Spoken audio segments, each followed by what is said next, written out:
All right, welcome back to, well, I'll check in on Thursday, but I'm not going to add much on Thursday because the final lessons are sort of up to you. We'll talk about that in a minute. First thing, first important news. I've been sending out notifications. I will send out more notifications. This class ends, Blackboard closes on Sunday, October 13th at midnight. That's it. The class is over. I have to turn in grades then, and it's done. So Sunday, October 13th at midnight. Get in all your work. Everything is open. Just start turning in work. Get it done. Get it turned in. There's nothing I can do. The college, closes the class Sunday, October 13th at midnight. I will remind you. I will send out more emails stating that just so nobody misses it and says, oh, I didn't know. I didn't know it closed on Sunday, October 13th at midnight. It does. So just kind of keep that in mind. You guys can do it. Just get it done. Just start knocking them out. The more you knock out, the better you do. Then the people who need to know about that know what I'm talking about. So cool. All right. Final week. Let's do it.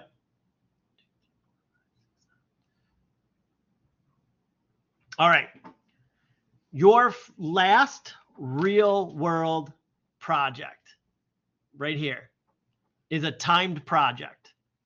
This comes about in the real world, much like some of you probably think the classes are this way as well, that you will get assignments, you will get projects in the real world where somebody will come up to you and say, such and such is needed by 5 o'clock. You got to do it. And it's lunchtime. And you're like, wait, what? I need to do what by 5? Drop everything. Do this project. It is a timed project. So what you're going to do is download and open this file before you start the project. There are files in there in which you are to work on. Once you have it downloaded and you told everybody around you, don't bug me. Please don't bug me. I have a timed project to work on. Do something else for a while. I need to work on this because once you start it, you can't stop it. So it's not like a 3-hour whenever I want to do it project. It opens, it starts, a timer starts, and then after 3 hours it closes. So this is very real. This is like probably one of the most real of the real world projects is getting last minute assignments, and you have to do everything to do it to get it done within the time limit. This was just a weekly occurrence for me when I was in the industry. Hey, you got to get this done. They have a presentation at like 4 o'clock. You got to, fix these images. We got to get these images ready for the presentation. Well, okay, drop everything and do it. So that is it. So make sure you download and open this file before you start the time project. Make sure you're set up on the time project. And when you click it, you open it and you start it and the timer starts. All the instructions. Well, what am I going to do? All the instructions are in there. It's part of the time project. So like once you open it, you get all your information and boom, you're off to the races. It's not as hard as you think, especially now. This assignment used to be pretty hard. Now it's a little bit easier with the updates in the past 2 years for Photoshop. So don't worry, just know you got to do it. And I don't think it's going to take 3 hours. I really don't. Like I said, especially with the new stuff. So cool. That is it. Just again, download and open this file before you start. Download, it's a zip file. Extract the files, get it all ready. Have your Photoshop open. Click on that, open up the time project, and then boom, submit it. So there you go. All right. Advanced techniques 7. I want you to find one. So as I talk about in this class is we talk about you can't kind of know everything and do everything all the time in Photoshop. And and sometimes, you know, I get to hear from students like, well, I didn't really learn much in Photoshop.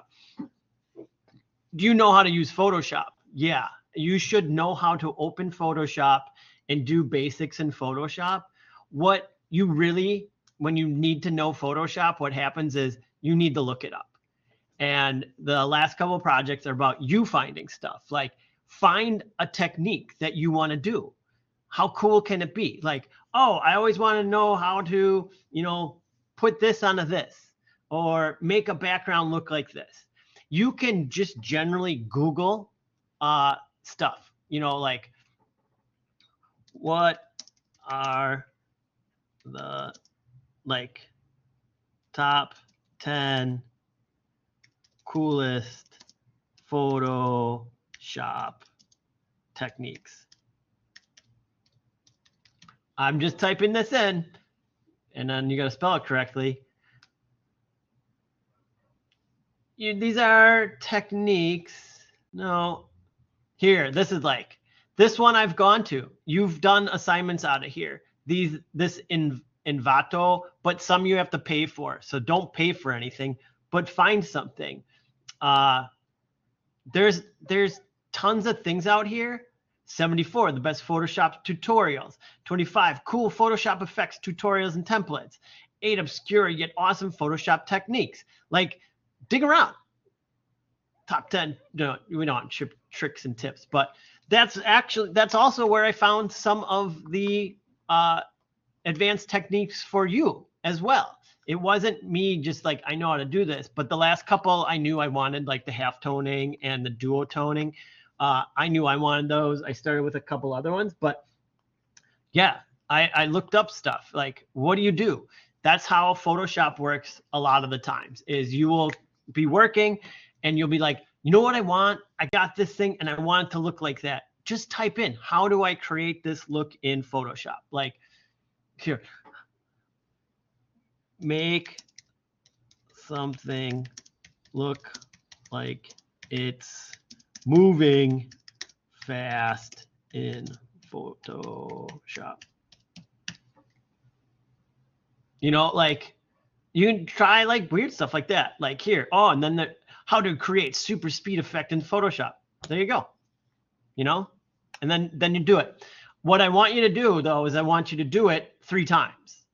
So it's not just doing it once, but I want you to do it on 3 different images. So you're gonna do it. I want to see the before and after, another before and after, another before and after. That's how these work. Like, you do them more than once, because I know for a majority of this Photoshop course, everybody's had their head buried in just like typing in the numbers and only doing what the numbers say, but not really looking at what happens. So the way you explore that is by doing it more than once. So find an advanced technique, find something on the internet, follow the directions and do it 3 times and show us the before and after for the 3 times for that project. So that is that one. And this can be quick. Like, you know, like, oh, I have to do it. Once you find it, you just do it 3 times. And you're not doing it twice. Remember, I could have added, you know, 2 this week. I only did the 1. Special effects, same thing. I want you to find a special type effect that we have not done. You can do, like, there's somebody in here who did it, but they came up really old. But like a good one is like famous logos are always, there's always a Photoshop tutorial on how to make like a logo. Like the first one you did, I don't know if you ever heard of the Stranger Things logo, but like that's what you emulated when you did your very first one. That was it. Like it came up and I was like, oh, the Stranger Things logo. Like you may know of it, you may not. There is somebody in here that has used this technique more than once. Halo font in Photoshop. So Halo is a video game, And there's really old tutorials. It's funny, from 2011, because this game's been out for a while, but there's like, you name a movie, do it, look. Oh, here, I typed in this one. It's easy. How to make ice letters in Photoshop. Boom. Here's a little tutorial. And you just kind of follow it. That's it, So this is where you get to be creative. Try something new. It's not always about us just handing you the stuff and doing it. Show us something that you haven't done. I want you to do it twice, once using your name, once using my name. So you get to go through the process twice. So there you go. That's that. And then finish up that movie poster. What I want in the end too is mock up your poster. So if you're using the midweek review with me, great. I'll check it. We'll do final tweaks. If not, the final poster that you come up with then needs to be also mocked up. So I want to see the final poster flat. And then remember when we did the advertisement placement, when you placed it on in a different poster area? That's what I want to see. So those are the final assignments for this class. It's basically two of them are choose your own adventure. This one, the time project, don't fret. Like I said, it's much easier nowadays than it used to be. You'll be able to do it. Then find a technique, find a special effect, like a type effect that you want to do that is different than what we've done. Both of these different than what we've done already. Don't just be like, oh, I just thought I had to do the neon effect. No, we did neon already. You know how to find neon effect. Like do something different. And then finish up your poster. Again, as you can see, closes on 10/13, closes on 10/13. I've reopened everything. Everything will be open and doesn't close until 10/13. Are there any questions, comments, or concerns? Yeah, Joel. Yes. Are we going to get any more new assignments on Thursday? No. Okay. No more assignments. These are the final assignments. Thursday, there will not be a second version of assignments. Yeah, this week 8, kind of like slow down a little bit. Plus, it closes on Sunday. So there's, that's why also. This is it. So any other question, comments, or concerns? All right, have some fun. Again, 10/13, Sunday, 10/13 at midnight, this course closes for good. And I turn in grades on Monday. So just know that. All right, cool. You know how to get a hold of me if you do have questions, comments, or concerns. And then I will check in on Thursday just to make sure there's no other questions, comments, or concerns. I want to be here for you in case you need, I'm needed, and I'll be here in the classroom no matter what. All right, cool. Have some fun. Discover some great stuff. Talk to you later. Bye-bye.